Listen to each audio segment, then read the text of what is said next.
We've now seen the first two episodes of the Acolyte's first season, and overall, I really enjoyed them.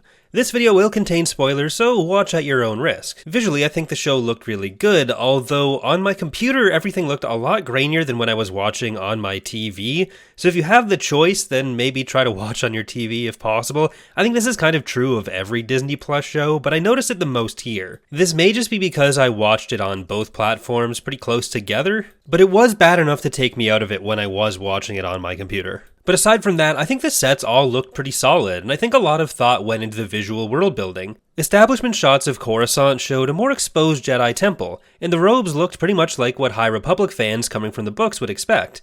We also had some new ship designs come in, which I always like, with the Trade Federation freighter as well as the Jedi Vector fighters. The Vector design had some cool touches since it seemed to bridge the gap between the Vector designs from the High Republic book era with some elements of the later ARC 170 fighter class.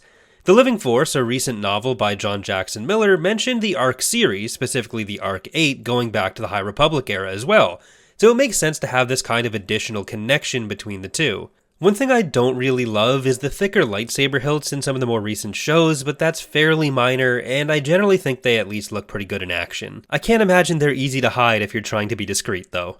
The fights we've seen so far have typically been more martial arts inspired, particularly seeming to be influenced by martial arts movies of the 70s and 80s.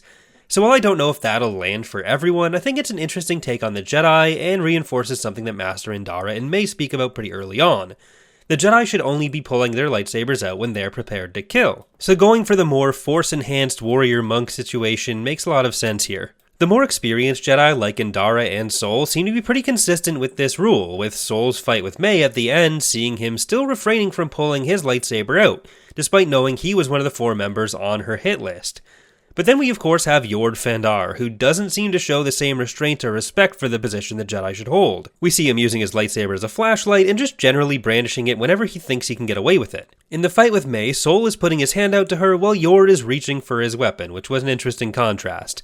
I feel like over the course of the series, Yord will probably have to be humbled a bit, but I'm unsure whether the 8 episodes will be enough for an arc like that, especially when he's probably at least 4th or 5th on the list of main characters for the series. A big part of the combat style we're seeing being more influenced by martial arts comes from May's own lack of a lightsaber, since she's been basically in every fight so far. Even Sol would probably have needed to use his own lightsaber if May had had one, but that kind of gets to the big question of the series so far. What have the limits of May's training been? Who is her master? And how much does she even know about him? Assuming he is a Sith, does May even know that? I think we can probably rule out the idea that the masked Sith is the overall main Sith Lord of the era, more likely he's the apprentice, and there's a pretty popular theory going around right now saying that Kamir, May's assistant for lack of a better term, is actually the undisguised version of the Sith she's being trained by. Right now, she has to kill at least one of her 4 targets without a weapon, presumably, specifically meaning using the Force or her bare hands, but really, I think making the one guy drink poison should count, because poison barely counts as a weapon, and really, he took it himself. But what do I know? That theory would explain why he's so knowledgeable about the Jedi, particularly May's targets, and we're in a period where the Sith, to accomplish anything, can't just be standing around in mass holding red lightsabers. They have to be able to go around and do practical things.